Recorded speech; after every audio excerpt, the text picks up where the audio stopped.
Oke, bismillahirrahmanirrahim. Assalamualaikum warahmatullahi wabarakatuh. Selamat pagi, Bapak Alan Sofan, selaku dosen pengampu kelas entomologi A tahun 2022. Perkenalkan, kami dari kelompok 1 yang akan membahas mengenai jurnal A Smart Trap Device for Detection of Crawling Insects and Other Arthropods in Urban Environments. Nah, di sini kelompok kami terdiri dari saya sendiri, yaitu Muhammad Fatoni Akmal, lalu ada Farah Fadilah, lalu Halo. ada Gina Sinta Pramudita, lalu ada Anindya Karisma Putri, lalu ada Anissa Solihah, dan yang terakhir adalah Isma Hafid Rosida. Nah, untuk pembahasan yang pertama, yaitu mengenai abstrak, dipersilakan kepada teman-teman yang mempresentasikan, dipersilakan. Oke, terima kasih Akmal dan teman-teman semua dan Pak Alan juga atas kesempatannya. Saya Farah Fadila, kebagian untuk menjelaskan abstrak dan intro. Nah, jadi saya mulai saja. Di zaman kita yang sekarang, di zaman kita masa kini maupun masa yang akan datang, dan orang-orang di masa depan itu hampir seluruhnya itu akan hidup di area perkotaan atau urban environment. Nah, kenapa? Karena area perkotaan itu lama-kelamaan akan menyediakan banyak fitur-fitur penunjang kehidupan, seperti yang kita tahu ada bangunan, ada rumah, ada sekolah, ada jalan, rumah sakit, pasar, hingga infrastruktur lainnya. Nah, selain itu, tidak hanya untuk manusia, area perkotaan itu juga menyediakan kehidupan bagi tumbuhan dan hewan, khususnya serangga. Nah, permasalahannya, beberapa serangga yang kita temui di daerah perkotaan itu tuh masih susah untuk dideteksi dan sudah mencapai status hama. Nah, hama yang berada di perkotaan itu memiliki kerugian ya tentu saja, yaitu seperti yang kita tahu itu merusak berbagai fitur di area perkotaan. Seperti kerusakan struktural yang kita tahu itu kerusakan bangunan atau kerusakan rumah yang diakibatin oleh rayap atau kumbang pengerek kayu. Lalu juga ada ancaman kesehatan seperti kutu busuk atau hanya sekedar serangga yang kita lihat di area rumah kita. Nah, itu walaupun tidak menimbulkan kerugian yang signifikan, tapi tetap saja itu mengganggu dan merugikan. Nah, masalahnya status OPT di lingkungan perkotaan atau urban environment tadi itu masih sulit untuk kita ukur, baik dari populasinya, kerusakannya, terus bagaimana cara pengendaliannya itu tuh agak sulit ditentukan. Nah, karena begitu, tujuan dari jurnal ini, tujuan dari penelitian ini tuh untuk kita melakukan early detection atau deteksi awal terkait hama sedini mungkin, seawal mungkin, agar tujuannya itu kita bisa menerapkan pengendalian yang tepat, yang baik, baik secara kimia maupun non-kimia. Nah, yang dibahas di jurnal ini itu alat lengket seperti yang kita tahu itu sticky traps. Nah, sticky traps ini tuh direkomendasikan sekali yang untuk digunakan menangkap serangga di area perkotaan, karena sticky trap sendiri itu bisa memberikan perkiraan yang konsisten, baik dari deteksi serangan hamanya, terus pemantauan kelimpahannya, lalu bisa digunakan juga untuk evaluasi kemanjuran suatu produk kimia, contohnya insektisida. Nah, sticky traps tadi itu dapat memberikan informasi tentang distribusi, terus kepadatan populasi, juga dapat menargetkan aplikasi pengendalian apa yang dapat kita gunakan. Selain itu, sticky traps-nya itu juga cukup aman, mudah digunakan, terus tidak beracun, jadi benar-benar direkomendasikan untuk PHT di urban environment. Nah, trapping test yang di dalam jurnal ini tuh dilakukan dengan mendeteksi 3 serangga merayap. Yang pertama itu ada kecoa, lalu ada semut, dan juga ada hama kumbang. Nah, diharapkan dengan hadirnya studi atau penelitian ini, kita itu dapat menerapkan suatu trapping system atau bisa dibilang a smart trap device system dalam bentuk box kecil yang dibalut dengan teknologi masa kini seperti ada sensor optoelektronik dan sinar infrared yang bisa ditempatkan di sudut-sudut area perkotaan, seperti di sudut bangunan atau di dinding atau di hotel, rumah sakit, bahkan di kamar hotel. Baik, untuk segitu dulu untuk introduction-nya. Boleh dilanjutkan ke bagian method. Terima kasih. Oke, baik. Terima kasih Farah atas penjelasannya. Selanjutnya akan dijelaskan mengenai material and methods oleh Anissa dan Anindya. Untuk Anissa dan Anindya, dipersilahkan. Baik, selanjutnya yaitu ada bahan-bahan dan juga metode-metode yang digunakan. Nah, yang pertama ada dari desain perangkap dan juga fungsinya. Nah, perangkap ini berbentuk kotak plastik yang ukurannya sekitar 21 cm dikali 11 cm dikali 7,5 cm. Nah, bahan ini termasuk juga kotak plastik dan juga seperti elektronik kit yang digunakan untuk menarik hama serangga dan juga merasakan atau mensensor kedatangan serangga yang masuk dan juga mengambil gambar atau foto serangga yang secara otomatis di dalam kotak perangkap tersebut. Nah, gambar ini akan dikomunikasikan melalui Wi-Fi yang ditemukan eh, di beberapa tempat atau orang yang berwenang dalam menerima gambar ini dan akan melanjutkan tindakan yang tepat di kemudian harinya. Nah, cara ini dapat digunakan secara terus-menerus, akurat, dan juga dapat terverifikasi untuk mendeteksi secara real time dan juga tanpa campur tangan dari manusia.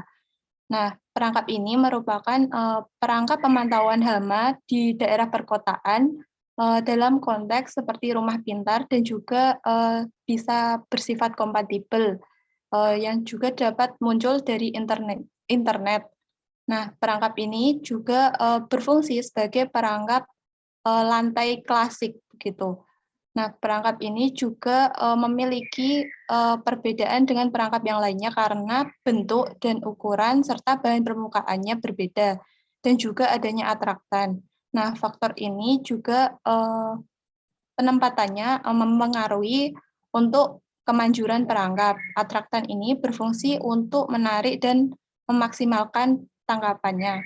Nah, supaya serangga ini dapat terjebak pada perangkap dengan caranya dengan menggunakan karton yang dilapisi dengan lem khusus serangga karena pada permukaan yang lengket serangga dapat menempel serta sarana untuk memverifikasi langsung dari hasil yang dilaporkan. Nah, serangga yang ditangkap ini akan masuk ke dalam pintu-pintu kotak atau pintu-pintu perangkap dan akan mengganggu sinar laser dari pintu tersebut. Nah, itulah yang menyebabkan atau memicu perhitungan waktu untuk pengambilan gambar.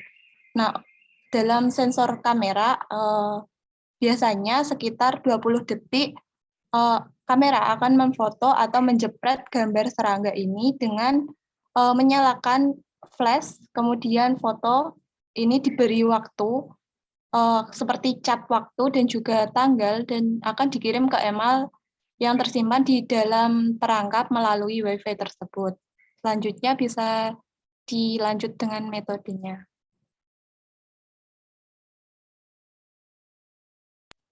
Baik, untuk yang selanjutnya adalah untuk pengujian yang dilakukan pada penelitian ini. Nah, untuk tujuan penelitian tersebut, prototipe perangkat ini diuji dalam kondisi nyata dalam 3 kasus. Yang pertama yaitu di gudang makanan tua dengan peningkatan jumlah kecoa di Agrigento, Yunani Tengah yang berlangsung pada awal hingga pertengahan Mei 2018. Kemudian yang kedua di unit ternak dengan populasi semut terbesar di Larissa, Yunani Tengah yang dilakukan pada awal hingga pertengahan April 2018. Kemudian yang ketiga di Lumbung Gaya Lama dengan tipe horizontal dengan serangan serangga berat di gudang gandum di Farsala, Yunani Tengah yang penempatan perangkap tersebut berlangsung di awal hingga pertengahan Maret 2018.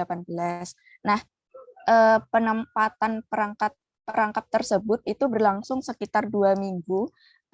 Kemudian akan diperiksa secara visual oleh ahli entomologi yang telah terkualifikasi begitu setiap harinya. Nah, serangga-serangga yang ditemukan itu kemudian dicatat secara manual. Kemudian catatan manual tersebut dibandingkan dengan data yang terekam secara otomatis oleh perangkap tersebut secara nirkabel. Nah, kemudian setiap inspeksi manual itu permukaan lengket yang tadi diletakkan yang telah ada serangganya di situ yang sudah terperangkap itu akan diganti dengan yang baru, yang sama, yang baru dan juga yang sama-sama lengket begitu. Kemudian untuk memastikan bahwa serangga akan memasuki perangkap, di situ diberi umpan yaitu yang pertama ada minyak bibit gandum, itu untuk menarik kumbang untuk masuk menarik kumbang makanan. Kemudian ada larutan gula 25% itu untuk menarik serangga berupa semut. Kemudian ada trapper kecoa itu untuk menarik kecoa begitu. Oke, baik, terima kasih Anin dan Anissa. Lalu selanjutnya adalah penjelasan mengenai result yang akan dijelaskan oleh saya sendiri dan Isma. Nah, mungkin saya di sini akan menjelaskan mengenai hasil yang diperoleh dari smart trap sistem tersebut. Nah, pada perhitungan result ini menjadi poin utama dalam perbandingan antara hasil perhitungan smart trap dengan perhitungan secara manual. Nah, di sini didapatkan bahwasannya hasil analisis menunjukkan bahwa perhitungan jumlah serangga yang diperoleh dengan pengamatan secara manual dan secara sistem itu memperoleh hubungan yang sangat erat, yaitu antara 96 hingga 99%. Nah, perhitungan tersebut dilakukan dengan cara membandingkan antara jumlah perhitungan tangkapan secara manual dengan jumlah perhitungan secara trap system tersebut. Nah, sebagaimana kita ketahui pada metode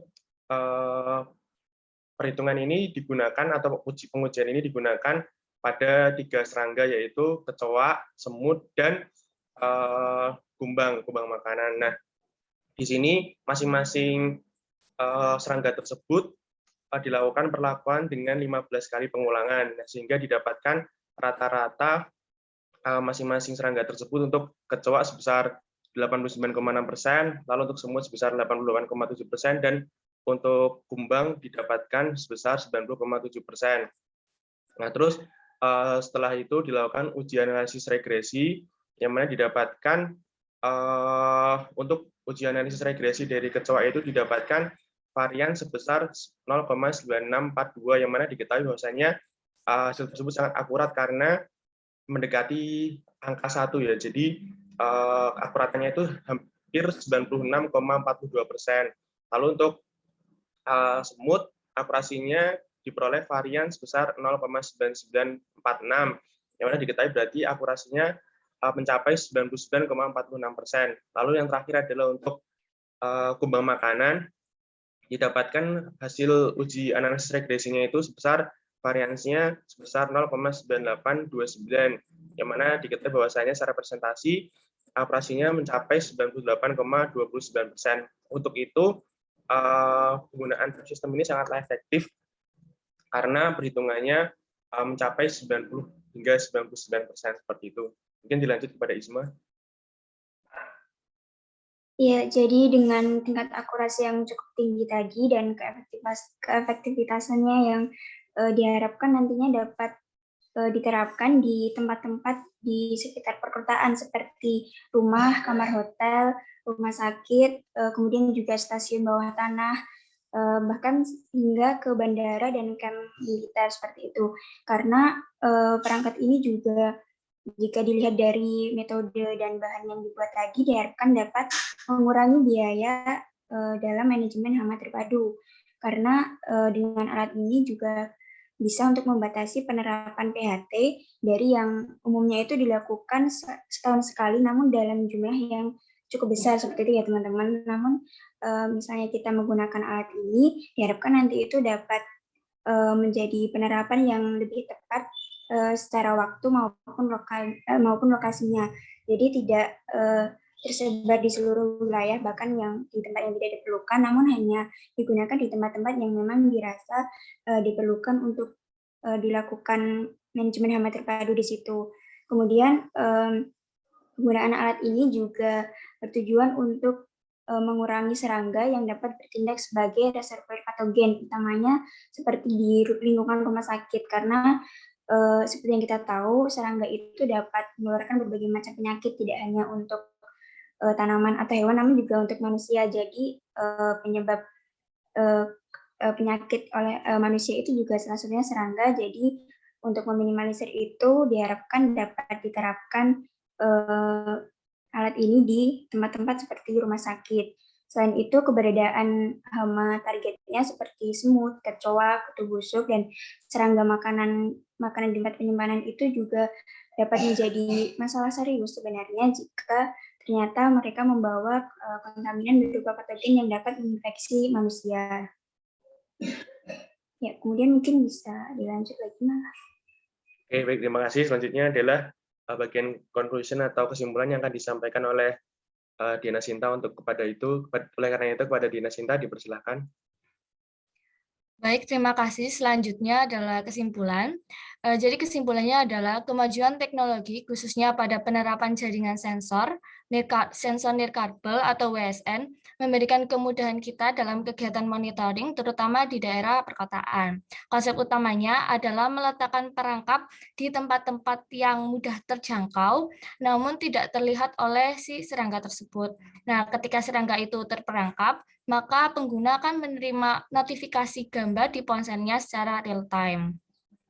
Untuk perkembangan di masa depan, jaringan WSN ini bisa kita integrasikan dengan infrastruktur bangunan pintar, seperti itu ya, sehingga memudahkan untuk pembuatan aplikasi mulai dari pemberitahuan investasi serangga itu dimulai, kemudian saran tindakan yang harus dilakukan oleh pemilik gedung, kemudian manajemen serangga tergantung pada aturan bisnis yang telah ditetapkan.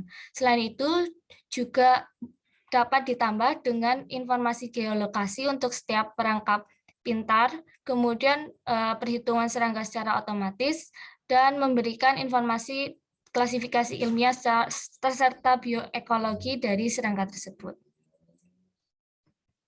Oke, baik, terima kasih pada teman-teman semua sudah mempresentasikan hasil diskusi pada pagi hari ini. Nah, mungkin dari teman-teman semua apakah terdapat pertanyaan yang ingin disampaikan? Persilakan. Mungkin aku izin tanya ya, Mal. Oh ya, silakan, Far. Oke, terima kasih untuk teman-teman semua. Apa sih yang ngebedain trapping system kita ini, penelitian kita ini dari trapping system yang lain? Mungkin dari segi kelebihannya ataupun segi kekurangannya juga boleh disebutkan. Apakah cukup jelas? Oh ya, sudah jelas mungkin ya, Far. Nah, di sini saya izin menjawab terkait pertanyaan dari Farah ya. Nah, diketahui bahwasanya Smart Lab ini memiliki kelebihan yaitu dapat mencangkup area yang sangat luas seperti itu. Lalu selanjutnya mampu memberikan gambaran keadaan lingkungan dan informasi yang diterima itu secara real time. Jadi dapat diketahui ketika waktu tersebut juga. Selain itu berdasarkan hasil perhitungan, Smart Lab ini juga memiliki akurasi yang sangat tinggi seperti itu. Jadi tadi sudah dijelaskan bahwasanya varians ataupun presentasi akurasinya itu mencapai 96-99% dibandingkan dengan perhitungan secara manual oleh perangkat seperti itu. Mungkin teman-teman lainnya apakah ada yang bisa menambahkan?